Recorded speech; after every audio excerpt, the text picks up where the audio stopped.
എല്ലാവർക്കും നമസ്കാരം. ഇന്നത്തെ വീഡിയോ ഷെയർ ചെയ്യാൻ പോകുന്നത് വളരെ ഈസി തയ്യാറാക്കാൻ പറ്റുന്ന വഴുതനങ്ങ മസാല ഫ്രൈ ആണ്. ചോറ് ചപ്പാത്തി അങ്ങനെ എല്ലാത്തിനും നല്ലൊരു കോമ്പിനേഷനാണ്. എങ്ങനെ ഉണ്ടാക്കുന്നത് നോക്കാം. അതിനായി ഇതുപോലുള്ള 3 വഴുതനങ്ങയാണ് എടുത്തിരിക്കുന്നത്. ഇത് മുറിച്ചെടുക്കാം. കുറച്ചുകൂടി നല്ല വണ്ണത്തിലുള്ളതാണെങ്കിൽ നമുക്ക് ഇതേപോലെ റൗണ്ടായി കട്ട് ചെയ്യാം. ഇതിപ്പോൾ നീളത്തിലാണ് കട്ട് ചെയ്യാൻ പോകുന്നത്.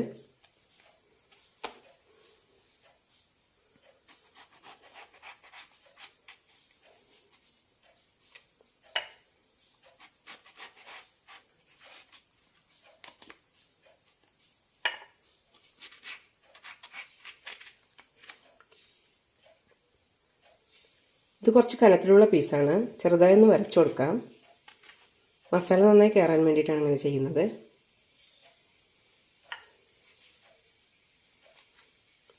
ഇതെല്ലാം ചെറുതായി ഒന്ന് കട്ട് ചെയ്താൽ മതി, വല്ലാതെ ഡീപ്പാവണ്ട.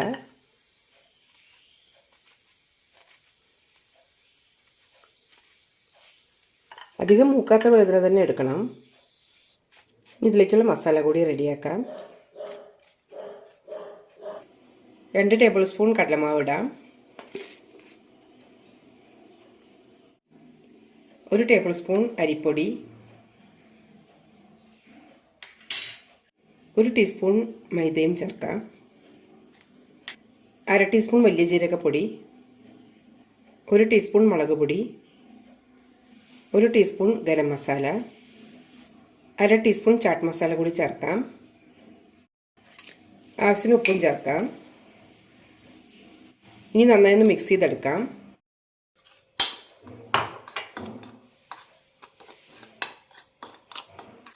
കുറച്ച് തിക്കായി തന്നെ മിക്സ് ചെയ്തെടുക്കാം.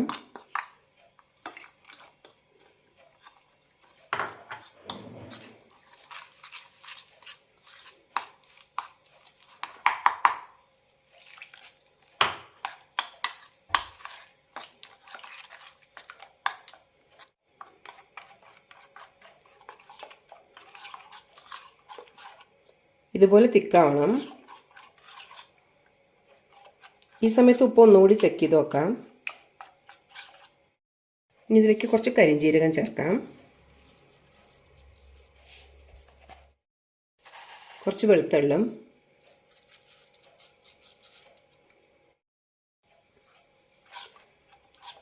എള്ളും കരിഞ്ജീരകം എല്ലാം ഒന്ന് ഇടയ്ക്ക് കടിക്കുമ്പോൾ നല്ല രുചിയായിരിക്കും. വഴുതനങ്ങ പീസസ് മുക്കിയിട്ട് വറുത്തെടുക്കാം.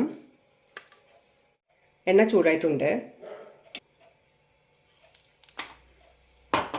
2 സൈഡും മാവിൽ നന്നായി കോട്ട് ചെയ്തെടുക്കണം.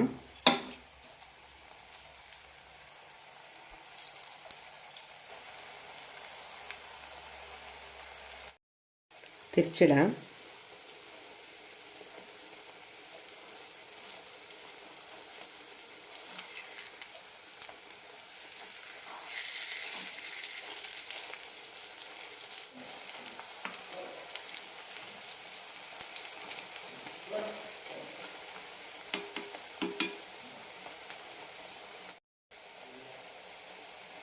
ലോ ഫ്ലെയിമിലിട്ട് തന്നെ വേവിച്ചെടുക്കണം.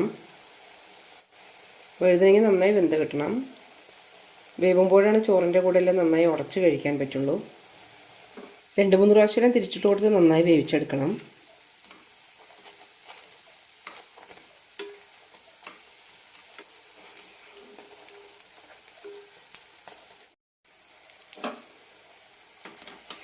ഇതായിട്ടുണ്ട്, എടുക്കാം.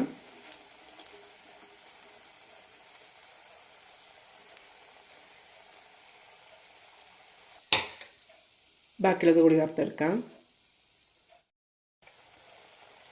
ഇതിലേക്ക് വേണമെന്നുണ്ടെങ്കിൽ കുറച്ച് കറിവേപ്പില കൂടി ചേർക്കാം.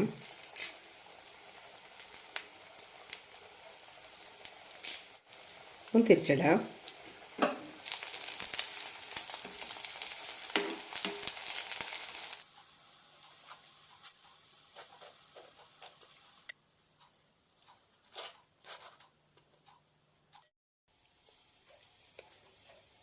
വളരെ ടേസ്റ്റിയായ വഴുതനങ്ങ ഫ്രൈ റെഡി ആയിട്ടുണ്ട്.